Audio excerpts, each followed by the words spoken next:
La diastéréoisomérie et la chiralité font partie des stéréoisoméries, c'est-à-dire des isoméries dans lesquelles les molécules diffèrent les unes des autres uniquement par leur formule développée ou par leur arrangement dans l'espace. Je veux dire qu'elles ont la même formule brute, la même formule semi-développée, mais des formules développées ou des arrangements spatiaux différents.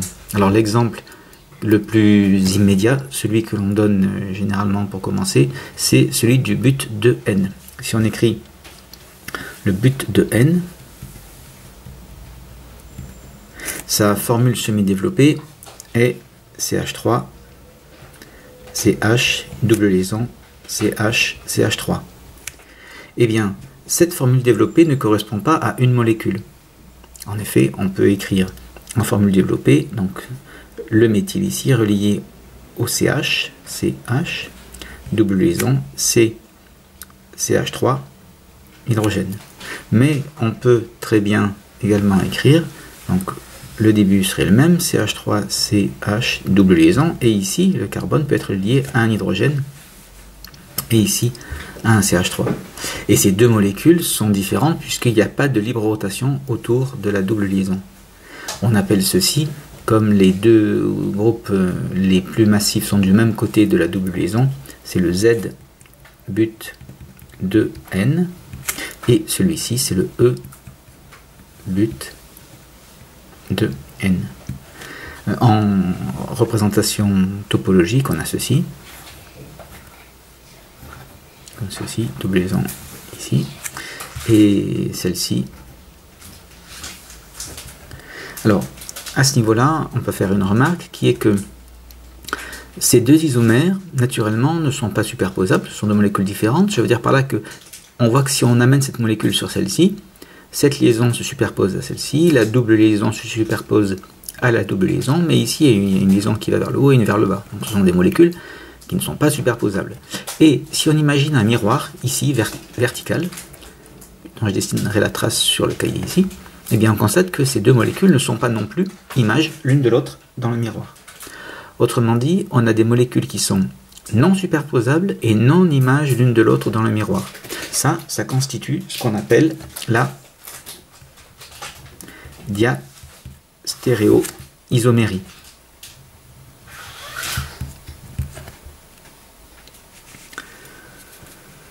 L'autre stéréoisomérie, alors il y a encore d'autres types de stéréoisomérie, notamment tout ce qui est stéréoisomérie qu'on appelle de conformation, où il y a des libres rotations, où les molécules ne sont pas vraiment différentes. Là, je m'attache aux deux principales qui concernent des molécules vraiment différentes.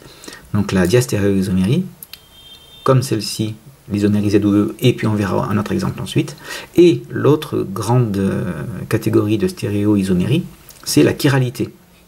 Alors, la chiralité, pour comprendre comment ça fonctionne, on part souvent du cas d'un cas particulier, alors la chiralité, pardon, par rapport à la diastéréoisomérie, où on avait des molécules non superposables et non images l'une de l'autre dans un miroir, et bien la chiralité, ce sera le cas de molécules qui ne sont pas superposables, toujours, molécules différentes, et qui sont images l'une de l'autre dans un miroir. Alors l'exemple le plus, disons, basique à ce niveau-là, c'est celui de cette molécule, par exemple, qui est liée au carbone, avec, par exemple, une liaison vers le fluor, chlore, brome et iode. Donc là, on a une formule développée, et elle ne représente pas trop de particularités. On va la représenter avec la représentation de Cram en 3D. Et c'est là qu'on va voir apparaître quelque chose de particulier. Alors une remarque, le carbone ici est un carbone tétravalent. Dans l'espace, il donnera un tétraèdre régulier. Les 4 substituants se situeront sur un tétraèdre. Et ce carbone dans tétraédrique, il ne fait que des liaisons simples en fait, c'est pour ça. S'il fait une double ou une triple liaison, ça ne fonctionne plus. Donc le carbone, lorsqu'il est tétraédrique, lorsqu'il fait 4 liaisons simples, et qu'il a 4 substituants différents, donc 4 groupements ici, peu importe leur taille, etc., le tout c'est qu'ils soient tous différents, dans ce cas-là, on dit que c'est un carbone asymétrique, et pour le repérer, on lui ajoute un astérisque. Donc c'est le carbone asymétrique. Pour un carbone asymétrique, Lorsqu'on utilise la représentation de Crabbe, on obtient cette situation. Donc je place le carbone, on va dire le fluor et le chlore dans le même plan. Vers l'avant, le brome, et qui pointe dans la feuille l'iode. Donc voilà une première possibilité. Si on dessine l'image dans le miroir, donc le miroir qui est ici, hein, on dessine la trace ici, on imagine perpendiculaire au plan de la feuille, l'image dans le miroir, qu'est-ce que ça donne? Eh bien, le carbone, le fluor, le chlore, ici qui va vers le miroir, vient ici vers le miroir, symétriquement, et ici symétriquement, le brome s'éloigne du miroir en venant vers nous, et l'iode s'éloigne du miroir en pointant dans la feuille. Donc on a ici une molécule, son image dans un miroir, et si on essaie de superposer les deux maintenant, eh bien on ne peut plus. Alors on va le voir. Pour superposer, le plus simple ce serait d'amener le fluor sur le fluor et le chlore sur le chlore. Donc je vais prendre cette molécule et la retourner, lui faire une rotation de 180 degrés. Qu'est-ce que ça donne si on fait ceci? Donc je fais la rotation, le fluor je laisse sur le... Donc le fluor viendra sur le fluor et le chlore sur le chlore, si je retourne cette molécule. Ça nous donne ceci, F. Donc le fluor lié au carbone et le chlore comme ceci. Maintenant, l'iode qui est pointé dans la feuille, quand on retourne, il va pointer vers nous. Autrement dit, l'iode qui était en coinvolente, qui était fuyant, va venir vers nous. Le brome, lui, inversement, il venait vers nous. Si on retourne, il va pointer vers la feuille, dans la feuille. Autrement dit, une fois qu'on est parti de cette molécule, on a fait son image dans le miroir, on essaie de superposer l'image dans le miroir avec celle-là. Donc on prend l'image, hein, qui est une molécule, on la retourne pour la superposer, on constate que le chlore est bien sur le chlore, le fluor est bien sur le fluor, mais l'iode et le brome sont intervertis. Donc on ne peut pas superposer ces deux molécules, elles sont différentes. Donc ces deux molécules sont différentes, elles ne sont pas superposables. Comme elles sont images l'une de l'autre dans un miroir, eh bien on dit que cette molécule, enfin qu'il y a une relation entre les deux de chiralité, une relation d'énantiomérie. On dit que ce sont des énantiomères. Une molécule qui est chirale possède un énantiomère, qui est son image dans le miroir. Donc là ce sont des énantiomères. Voilà, les énantiomères sont donc ces deux molécules, images l'une de l'autre dans un miroir et non superposables. Donc je répète, si une molécule est chirale, par exemple une molécule qui possède un seul carbone asymétrique est chirale, alors elle n'est pas superposable à son image dans le miroir, et les deux sont des énantiomères. Au passage, cette molécule-là, pareil, hein, c'est aussi, elle est chirale, et son image dans le miroir, c'est celle-là, ainsi de suite. C'est symétrique. Je vais passer à une remarque importante, qui est que comment reconnaître une molécule chirale? Eh bien, le cas le plus simple, c'est la molécule qui possède un seul carbone asymétrique. Si elle en possède un seul, eh bien, on est sûr que la molécule est chirale. Si elle possède deux ou plusieurs carbones asymétriques, eh bien, dans ce cas-là, il faut vérifier qu'elle n'ait pas une symétrie interne. Si elle a un plan de symétrie interne ou un centre de symétrie interne, elle perd sa chiralité. La molécule n'est plus chirale. C'est-à-dire qu'elle devient superposable à son image dans le miroir. S'il y a une symétrie dans la molécule, ce n'est pas forcément étonnant, disons. Je prends un exemple pour illustrer ceci. Si on regarde cette molécule, donc je vais mettre le carbone, je fais une représentation topologique, le carbone avec le fluor et en même temps crame, un chlore ici, un brome ici, et puis lié à un autre carbone ici, avec fluor, brome et chlore, et bien là on a un carbone asymétrique parce qu'on a 4 substituants différents, 1, 2, 3 et le quatrième c'est tout ça, tout ce substituant là, qui est différent dans les 3 autres. Ici ce carbone est aussi asymétrique, puisqu'il a 1, 2, 3 et puis 4 substituants qui sont tous différents, et pourtant cette molécule n'est pas chirale. Elle n'est pas chirale parce que à l'intérieur, en interne, elle a ce plan de symétrie. Donc on sait bien que si on fait la symétrie de F, on a F, le Br, on a Br, et le chlore, on a le chlore. Donc là, on a une symétrie interne qui fait que cette molécule perd sa chiralité.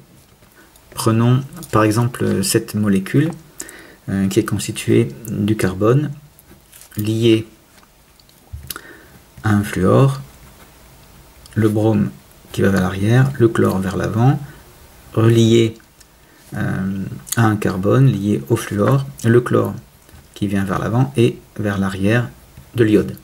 Eh bien, ce carbone est asymétrique, on peut le vérifier puisqu'il a ses 3 et 4 substituants, tous les 4 sont différents. Le deuxième carbone est lui aussi un carbone asymétrique, en effet, on constate qu'il est lié au fluor, à l'iode, au chlore, et ici un groupe caractéristique, un groupe plutôt différent des 3 autres, donc on a bien un carbone tétraédrique avec 4 substituants différents.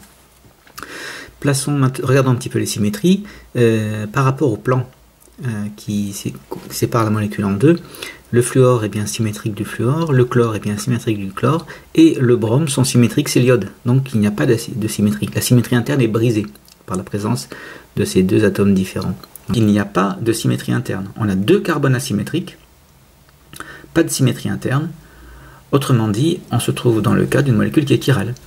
Et alors on peut le vérifier en dessinant, l'image dans le miroir, mais on n'a même pas besoin de le faire. On sait que si on a 2 carbones asymétriques et pas de symétrie interne, eh bien la molécule est chirale. Alors qu'est-ce que ça donne quand même si on dessine, pour aller jusqu'au bout, l'image dans le miroir? On a le fluor, le chlore qui vient ici, donc le carbone ici, le chlore qui vient ici, l'iode qui pointe à l'intérieur, liaison avec le deuxième carbone, le fluor, le chlore et le brome.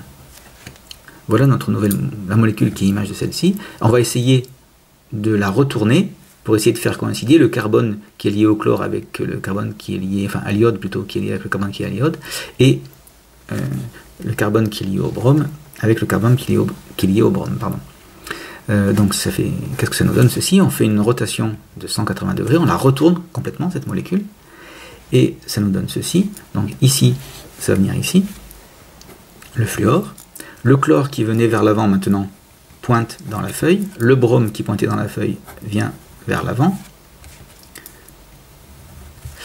et celui-ci, ben c'est pareil, il vient ici, le fluor reste sur le fluor, le chlore qui venait vers l'avant pointe dans la feuille, et l'iode qui est pointé dans la feuille vient vers l'avant. Autrement dit, on voit qu'ici on peut très bien superposer fluor, toute cette partie-là est superposable, c'est la même chose, mais ce faisant, on intervertit les substituants. Donc cette molécule n'est pas superposable à celle-ci. Autrement dit, on est parti d'une molécule, on a fait son image dans le miroir, et on ne peut plus superposer l'image dans le miroir à la molécule de départ, elle est bien chirale. Et encore une fois, du moment qu'on a la présence, alors si on a un seul carbone asymétrique, elle est chirale. S'il y en a 2 ou plusieurs, il faut vérifier qu'il n'y a pas de symétrie interne.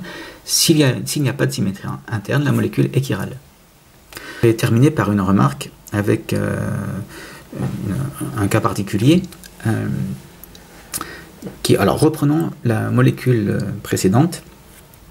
Nous sommes en présence d'une molécule qui possède 2 carbones asymétriques, comme précédemment, et on l'a dit, il n'y a pas de symétrie interne, donc c'est une molécule chirale. Maintenant, je voudrais qu'on compare, j'aimerais comparer cette molécule à la suivante, le carbone lié au fluor, le brome, le chlore,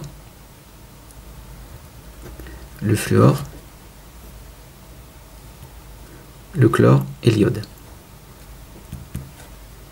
Alors, quelle est, donc là, cette molécule, hein, elle a aussi les 2 carbones asymétriques, quelle est la relation d'isomérie entre les deux? On a 2 molécules qui sont chirales, et elles sont constituées par les mêmes atomes. On voit qu'elles ne diffèrent l'une de l'autre que par l'arrangement dans l'espace des substituants. Question, quelle est la relation entre les deux? Comme ce sont des molécules qui possèdent des carbones asymétriques, ce sont 2 molécules chirales, est-ce qu'elles sont énantiomères ou est-ce qu'elles sont diastéréoisomères? La condition pour qu'elles soient énantiomères, c'est qu'elles soient l'image l'une de l'autre dans un miroir. Si ce n'est pas le cas, comme elles ne sont pas superposables, c'est qu'elles sont diastéréoisomères. Je répète, ce sont 2 molécules qui sont chirales. Maintenant, si elles sont différentes, elles sont chirales et différentes, elles ne sont pas superposables. Si elles sont l'image l'une de l'autre dans un miroir, alors ce sont des énantiomères, sinon ce sont des diastéréoisomères. Et bien ici, on peut se convaincre que elles ne sont pas images l'une de l'autre dans un miroir. Le plus simple pour voir ceci, c'est que si on place par exemple un miroir derrière cette molécule, donc dans le plan de la feuille, derrière la molécule, eh bien on voit que l'iode qui va vers le miroir, pour l'image, il viendra vers nous. Donc ça va correspondre à ceci.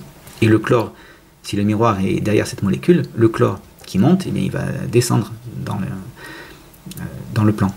Autrement dit, si on place le miroir derrière cette feuille-là, cette partie de la molécule et cette partie sont images l'une de l'autre dans le miroir. Mais on voit que celle-là et celle-là ne sont pas images l'une de l'autre dans le miroir.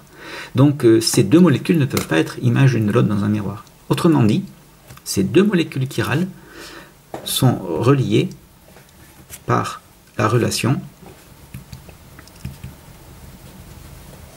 de diastéréoisomérie, puisqu'elles sont différentes, elles ne sont pas superposables, et elles ne sont pas images l'une de l'autre dans un miroir. Donc vous voyez qu'il faut faire attention, la diastéréoisomérie, ce n'est pas réservé uniquement aux molécules Z et E.